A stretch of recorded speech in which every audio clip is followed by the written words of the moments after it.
Hello friends, मेरा नाम राजीव है और आप देख रहे हैं @राजीव झा 2081। ये आपके स्क्रीन पे FIDI के बाइंग सेलिंग के डाटा हैं। इसमें जो लास्ट फ्राइडे का जो दिखा रहा है उसमें ये दिखा रहा है कि कैश मार्केट में FI ने 374 करोड़ की बाइंग की है और DI ने 2100 करोड़ की बाइंग की है। इंडेक्स फ्यूचर में FI शॉर्ट है, इंडेक्स ऑप्शन में शॉर्ट दिखा रहे हैं, स्टॉक फ्यूचर में शॉर्ट है और स्टॉक ऑप्शन में भी शॉर्ट है।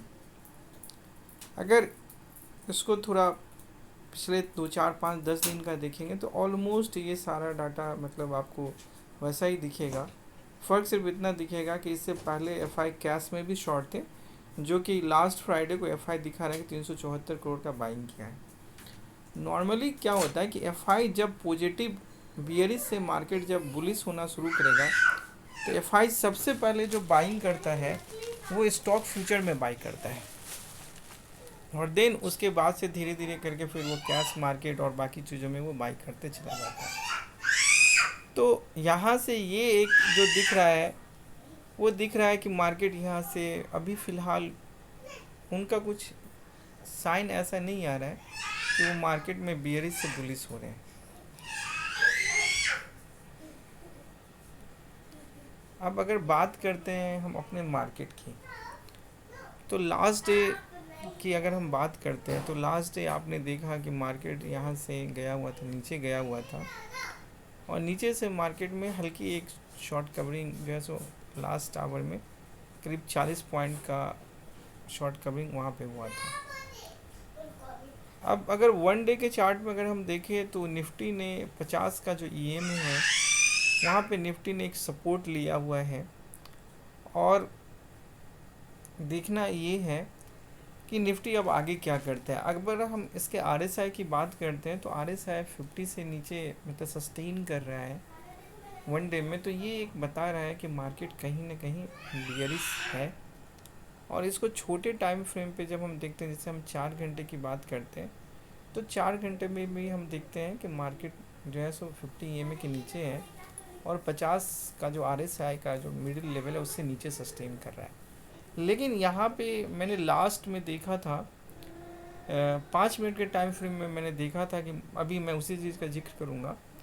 तो मैंने देखा था कि वहाँ पे डाइवर्जेंस बन रहा था, उसी की वजह से आपने देखा होगा कि मार्केट में जो 20-40 पॉइंट की जो शॉर्ट कवरिंग हुई थी और यहाँ पे 4 घंटे के टाइम फ्रेम पे अगर आप देखेंगे तो इसका RSI जो है, जो प्रीवियस जो मार्केट ने यहाँ पे जो लो बनाया था, मैं इस लो की बात कर रहा हूँ अभी जो यहाँ पे मार्केट रिसेंट है, यहाँ पे अगर आप देखेंगे इससे पहले मार्केट का ये लो पोजीशन था और इस लो पे अगर आप देखेंगे तो मार्केट का जो RSI का जो लो है और मार्केट ने उसके बाद में जो नया लो बनाया उसके बाद में जो RSI का लो है वो ऑलमोस्ट सिमिलर है।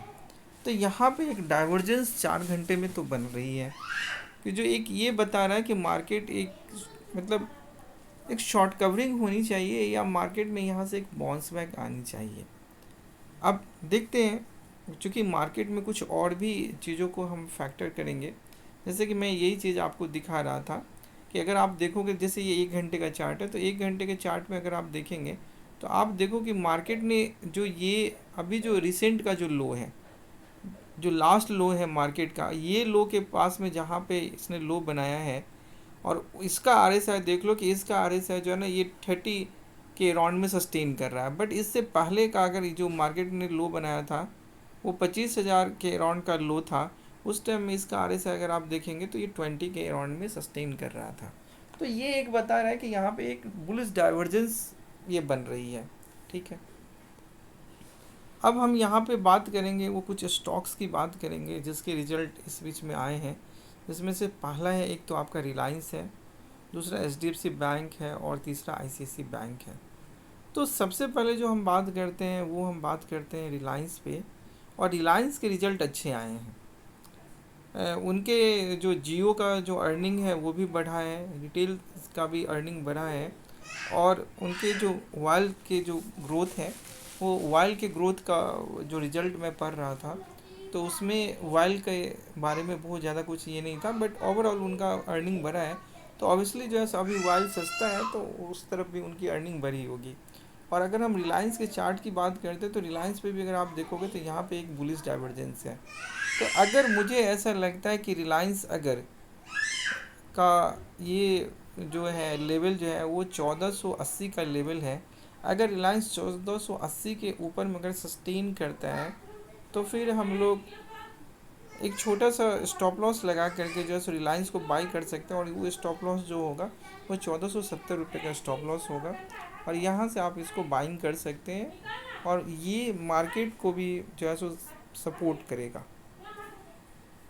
ये तो रिलायंस का चार्ट था।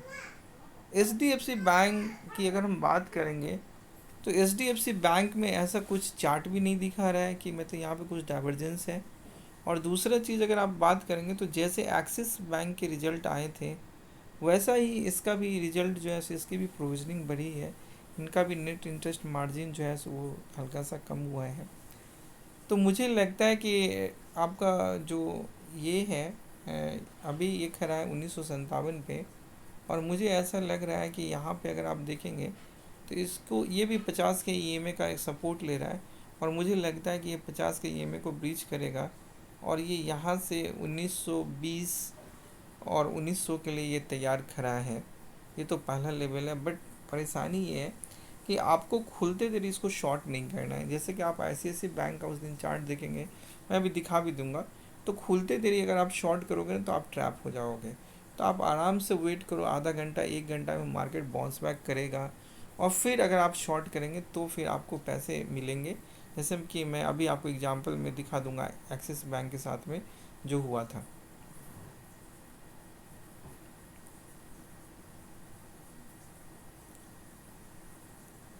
ये एक्सिस बैंक का चार्ट है, इसको छोटे टाइम पीरियड पे हम लाते हैं तो मैं आपको बता दूंगा कि इसमें आप कैसे काम कर सकते हो। जैसे आप देखोगे ये एक्सिस बैंक, ये यहाँ पे आप देखोगे कि एक्सिस बैंक लगभग जैसे 5% करीब नीचे खुला था, यहाँ से ये ऊपर की ओर गया था, और यहाँ पे अगर आप देखोगे तो एक लेवल पे आकर के जो है ना एक्सिस बैंक यहाँ पे देखोगे तो यहाँ पे ये सस्टेन करने लगा था और इस लेवल को ये क्रॉस नहीं करने लगा था। तो यहाँ पे आप एक छोटा सा स्टॉप लॉस लगा के अगर आप शॉर्ट करते तो आपको एक पैसा बनता। अदरवाइज आप देखोगे कि अगर आप अगर खोलते देरी अगर आपने शॉर्ट किया होता तो आप क्या हो जाते, ट्रैप हो जाते। तो मेरा यही चीज़ कहना है कि अगर एक्सिस बैंक HDFC बैंक में अगर कुछ ऐसा हो तो थोड़ा वेट करें। और थोड़ा सा मुझे ऐसा लगता है कि आपको ICICI बैंक लेकिन जो है का जो रिज़ल्ट है वो इसके मुकाबले में अच्छा था। ये मैंने देखा था कि उसकी प्रोविजनिंग इसके मुकाबले में कुछ जो है सो इसका जितना ज़्यादा था उतना इसकी प्रोविजनिंग नहीं थी। तो ये एक अच्छा चीज़ था। दूसरा चीज़, एक चीज़ और है कि आप सारी चीज़ों को एक जैसा आप कंसिडर नहीं कर सकते हो। ये ICICI बैंक का चार्ट में पहले मैं बात कर लेता हूँ और फिर मैं उसके जो रिज़ल्ट हैं उस पर भी मैं डिस्कस करूँगा कि पहले इसका चार्ट क्या दिखा रहा है। तो इसका चार्ट अगर आप देखोगे तो इसका चार्ट जो है सो अभी ऊपर से ऑलरेडी जो है सो ये भी एक माइल्ड करेक्शन किया है और ये भी 50 EMA का ये सपोर्ट ले रहा है, और इसका भी RSI जो है ना ये 48-49 पे खड़ा है। तो ये यहाँ पे इस जगह पे खड़ा है कि यहाँ से बाउंस बैक भी हो सकते हैं, और यहाँ से एक सिमेट्रिकल ट्रायंगल का भी ये फॉर्मेशन कर रहा है। अगर आप हाई से अभी लो तक, हाई से क्लोज तक का खींचो, और ये जो लो है इसका 50 EMA के नीचे जो एक बार ये गया है, यहाँ से अगर आप एक लाइन खींचोगे तो ये सिमेट्रिकल ट्रायंगल का फॉर्मेशन कर रहा है। तो जिस तरफ भी ये ब्रेकआउट करेगा उस तरफ आपको एक अच्छा खासा मूवमेंट आपको देखने को मिलेगा। तो अभी जो नेक्स्ट जो आने वाला, जैसे कल जो नेक्स्ट वीक है, जिसमें मुझे लगता है कि आप ICICI बैंक, HDFC बैंक और रिलायंस पे नज़र रख सकते हैं। आपके अल्ट्राटेक के रिज़ल्ट जो है वो भी आपके उम्मीद करता हूँ कि उसके रिज़ल्ट कल आएंगे। तो हालांकि इसने जो इंडिया सीमेंट का जो इसकी सब्सिडरी कंपनी, इसके रिज़ल्ट थोड़े से ख़राब आए हैं। तो देखना ये है कि अल्ट्राटेक का रिज़ल्ट कैसा होता है। उम्मीद करते हैं कि अल्ट्राटेक का रिज़ल्ट अच्छा आना चाहिए, और अल्ट्राटेक के चार्ट पे भी मैं डिस्कस करूँगा, क्योंकि मुझे ये था कि अल्ट्राटेक के रिज़ल्ट जो है ना वो अच्छे आने चाहिए। क्योंकि होता क्या है ना कि जब आप पिछले क्वार्टर की अगर आप बात करोगे तो पिछले क्वार्टर में धीरे धीरे इसका सेल्स जो है ना इंक्रीज हुआ था, तो इसका सेल्स अगर इंक्रीज होगा तो ऑब्वियसली क्या है कि इसके प्रॉफिट क्या होंगे, इंक्रीज होंगे। तो इनके प्रॉफिट इंक्रीज होंगे तो ऑब्वियसली यहाँ पे एक जो है सो मतलब आपको एक चांस ये है कि मार्केट में जो है सो अगर हम इस स्टॉक में अगर एंट्री करते हैं तो इस स्टॉक में आपको एक मोमेंटम जो है सो आपको देखने को मिलेगा। मुझे 1 मिनट का समय दीजिए। मैं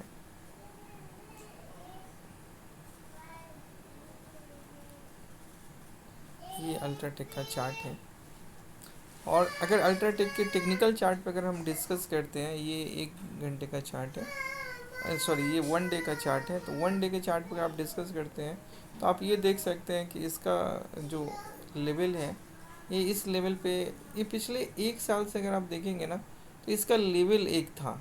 ये आपका पिछले 1 साल से 1000 के पॉइंट के बीच में ये सस्टेन कर रहा था।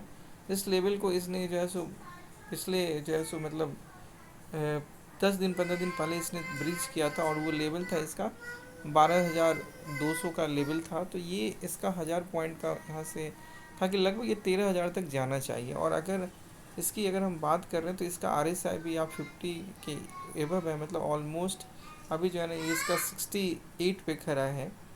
और ये यहीं पे जो है सो मतलब पिछले 4 5 6 दिन से मतलब घूम रहा है। ये बार बार मतलब कोशिश कर रहा है 12,600 के लेवल को ब्रीच करने का, बट वहीं पे एक छोटा छोटा कैंडल बन रहा है, और वहाँ पे कोई सेलिंग के बहुत ज़्यादा फोर्स नहीं है, वॉल्यूम नहीं है। तो उम्मीद करते हैं कि जो रिजल्ट इसके अच्छे आने चाहिए तो फिर ये यहाँ से ब्रीच करेगा। तो इसका टारगेट जो होगा वो 13,000 का होगा। यस बैंक के रिजल्ट अच्छे आए हैं तो आप यस बैंक पर नज़र रख सकते हैं। और आप अगर बात करेंगे तो और भी एक PSU कंपनी है यूको बैंक, उसके रिजल्ट भी अच्छे आए हैं तो आप उस पर भी नज़र रख सकते हैं।